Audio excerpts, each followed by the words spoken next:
Bueno, le contaba en el arranque del programa el estado de emergencia en el que entró el sistema eléctrico nacional y luego los apagones que se dieron en una veintena de estados del país. ¿Qué fue lo que pasó? Se lo vamos a preguntar a un experto, Gonzalo Monroy, director general de la consultora especializada en energía GEMEC y especialista en temas de este sector. ¿Cómo estás, Gonzalo? Bienvenido al programa. Mi querido Pascal, muy buenos días. ¿Qué fue lo que pasó ayer? Cuéntanos. Pues mira, ayer tuvimos una combinación de factores. Primero, la ola de calor que empezó el pasado viernes y que muy probablemente se extienda hasta el sábado, casi domingo, obviamente hizo récords literalmente de temperatura. Por ejemplo, en la Ciudad de México se alcanzaron más de los 33.4 grados, casi 34, 35. Obviamente esto hacia la tarde, hacia las 5 de la tarde, obviamente todo lo que es el centro del país todavía está con alta luz todavía, se empiezan a encender los aires acondicionados, se empiezan a encender los climas, pero también por el lado de las industrias, principalmente el ramo alimenticio, o empiezan justamente a crecer sus consumos eléctricos por la refrigeración. Obviamente esto nos lleva de una demanda que creció de 47,000 megawatts hora a las 11 de la mañana a poco más de 48,400 hacia las 5 de la tarde. Este número de demanda que te estoy dando, por desgracia, ya nos ponía menos de un 3% de un margen de reserva. Eso es justamente lo que dinamita o que provoca que el SENACE, el operador del Sistema Eléctrico Nacional, declare este estado de emergencia operativa, que no es otra cosa más que grandes apagones y también variaciones de voltaje importantes.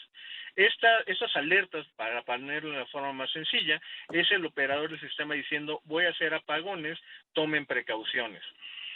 Obviamente aquí también hay que decirlo, debido a la gran sequía que hemos vivido en los últimos meses o lo que lleva este año, ha tenido también que la contribución de las energías, sobre todo hidroeléctrica, sea menor, considerablemente menor a lo que habíamos tenido el año pasado, y pues obviamente esa combinación de factores nos pone en esa situación tan complicada, Pascal. ¿Qué porcentaje es la hidroeléctrica? Es poco más de 10%, que ahorita, Ah. si quitamos la parte de Infiernillo, Chicoacén, la parte de Tabasco y Chiapas, pues el resto del país tiene niveles de utilización de un 17%, extremadamente bajos. Sí.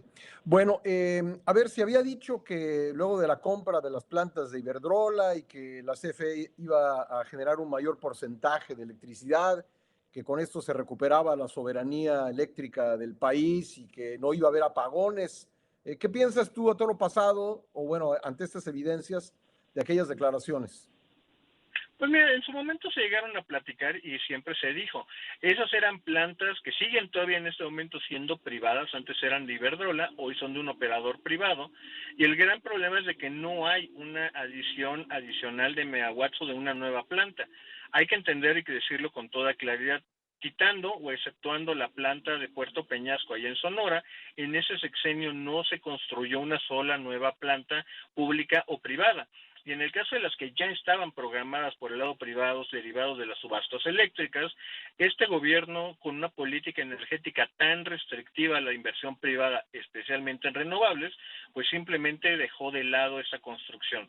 Y si a eso, Pascal, le agregamos de que CFE no ha invertido en su monopolio de la transmisión, pues obviamente estamos viendo una serie de condiciones que no alcanzan a dar una respuesta adecuada ante los cambios que hemos visto producto del cambio climático. Esto que sucedió ayer, ¿dirías tú que es un resultado de la política energética de este gobierno? Es la combinación de ambas. Por ejemplo, déjame darte otro ejemplo de cosas que ya han ocurrido y también que por desgracia van a pasar.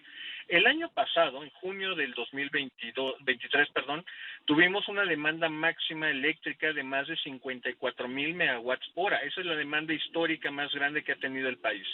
Apenas en abril tuvimos también variaciones importantes de voltaje, incluso apagones, en la zona norte de la Ciudad de México y los municipios hacia el norte del Estado de México, que tiene que ver toda la parte de Cuautitlán Izcalli, Tultitlán, Tlalnepantla, Naucalpan, centros industriales. Obviamente la ola de calor de hace 2 semanas, la de abril, pues nos llevó a este punto.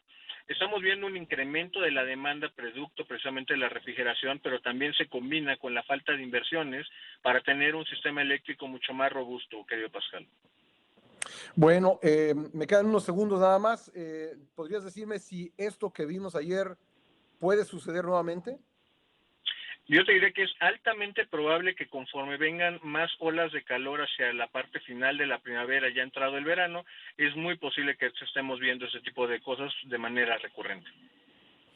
Bueno, Gonzalo, pues te agradezco como siempre que nos acompañes en el programa. Por supuesto, Pascal, te mando un tremendo abrazo a ti y a todo tu público.